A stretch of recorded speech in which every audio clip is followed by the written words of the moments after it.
Hello, my name's Artemis, and yes, it's time for me to get loud and shouty again because, hey, some other fucking comedians have been doing the same thing and they're all talking shit. So, let's launch into this really quick as we try to answer the question, has comedy been cancelled?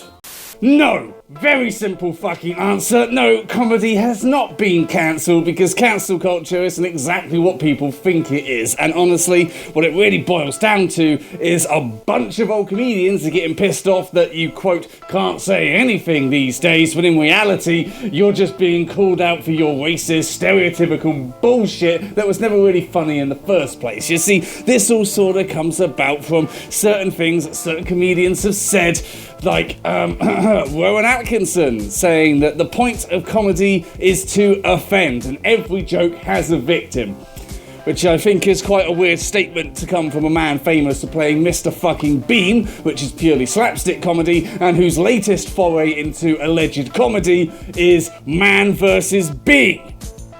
So what exactly is supposed to be offensive about that? The concept that this is worth the $10.99 Netflix subscription price, or is the bee the actual victim, in which case you're just attacking a fucking piece of essential wildlife? But deconstructing that argument, I take issue with all parts of that. You see, the whole thing of every joke has a victim, no it doesn't.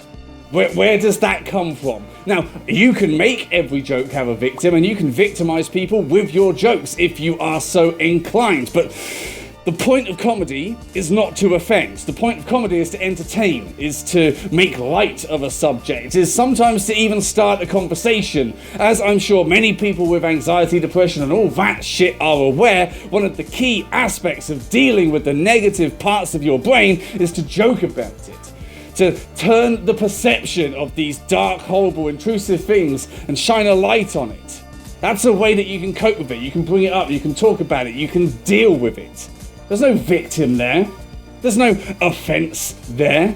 After all, comedy should come from a place of love, because if it does, if it comes from a place of love, of care and understanding, then it's not offensive.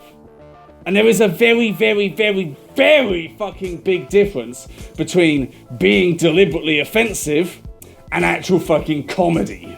And of course, one of the key issues here is the difference between being offensive and being funny, which many comedians and shows and stuff like that seem to have a problem defining that distinction. For instance, take a look at Ricky Gervais and Family Guy. They both started off very funny, very witty, very intelligent humour, but they also pushed the boundaries. They made jokes that perhaps other people wouldn't really want to make because they're a bit edgy, a little bit dangerous. Problem is, those jokes got them quite a lot of accolades and people started flooding towards them, which means they made more offensive jokes, and then more, and then more. And pretty soon they were just striving to be offensive and edgy rather than actually fucking funny. And that's the problem where we are right now. I mean, Ricky Gervais can really turn it on when he wants to, mostly when he's got Stephen Merchant there to help, but whatever. And he can really hit the satire button as well. But the problem is, he has a lot of issues with targeting, doesn't he? Because when he wants to stand up at Golden Globes or whatever award show he's doing and target Hollywood for hiding and covering up the Harvey Weinstein stuff, fucking hilarious. Using his comedic fucking powerhouse talents to just attack what needs attacking. But when he wants to attack trans people and he wants to go after other subjugated minorities, why? No, why are you punching down, cunt? There is a comedian, I'm very sorry, I don't remember their name, I'll probably have them here, who said it perfectly, where he's going on about, taking down the trans community. You know who really needs taking down a peg or two? You know who's had it good far too long? The trans community. And that's exactly it. Like, why are you attacking someone who's being attacked from all sides as it is? Why are you helping to legitimize the political attack on a whole group of people with your fucking comedy? Why are you bringing this into the mainstream when you don't need to? When also, there are much bigger targets that you could go after that are more justified, more deserving of the satire and the ridicule. And that is, again, a problem. That the whole point of satire is to highlight this bullshit, is to show it up for what it is and say, hey, look at this thing, look how ridiculous it is, look how fucking stupid it is. If I do it like this, you can see that, right? Here's an example. And that's why it's typically used in political stances, and it's typically used to identify very important stupid shit and throw a light onto it. That in a funny way, allows people to see, hang on, that's not correct. That isn't right. We shouldn't support that. And that's a good thing. That's what satire should be doing. You look at people like Chris Morris, he does that shit hard. He is brilliant at that shit. And yet, it's just being turned against minorities because it's easy, isn't it? Let's just be honest, it's easy. The aging population seems to have a problem with anybody with an accent, a tan, or anything to say on gender issues or sexuality. Those are your targets. So as long as you can say something that throws a bit of shade against them, you know you're going to win the vote of the 60-plus generation. You know the boomers and the gammons are going to come a-running, and suddenly your tour is sold out once again. And if any of them dare to say anything against you and your jokes, you can just wheel out the old freedom of speech argument. See, what this actually seems to boil down to for a lot of these comedians is the hot button issue of freedom of speech, of you can't say anything these days, or you're just policing my language. Incorrect!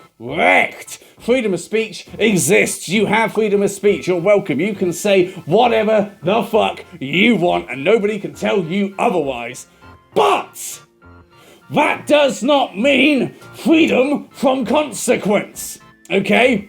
Freedom of speech does not mean that I have the ability to go up to somebody and say, hello, you are a cunt, and have that mean nothing, and just be able to walk away and no, you can't get offended, you can't have your emotional response because I've got freedom of speech. It is not carte blanche ability to say and do what you want. You can say whatever you like, but if somebody's response is to backhand your little dickhead face into a whole other fucking century, then that's what happens, okay? And there are some words that will do this more than others. Like, take for instance the infamous N-bomb. Now, I personally am allowed to say that. So with everybody else in the human race, if I choose to make the conscious decision to say that word, I can do that. And nothing can stop me. Well, what will happen? I will be outed as being an ignorant asshole because I'm not respecting the significance of the word. There will be consequences in my personal life and professional life. That's what happens. That is the consequence. And if I open my mouth and say some stupid shit and say some words I shouldn't say, then I am accepting that those are the consequences of that. It's not about you can't say anything these days. It's about these days we are far less likely to just look the other fucking way when most of your comedy routine basically entails racist stereotypes, misogyny, sexism, and anything that will bash the gays, okay?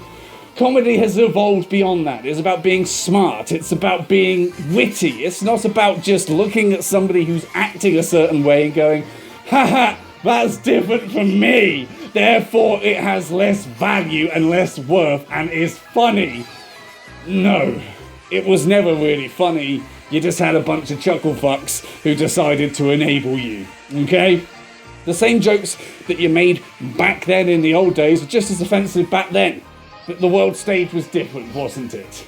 And that whole back in the old days, have a little closer look. I'm not sure those old days were as good as you fucking think.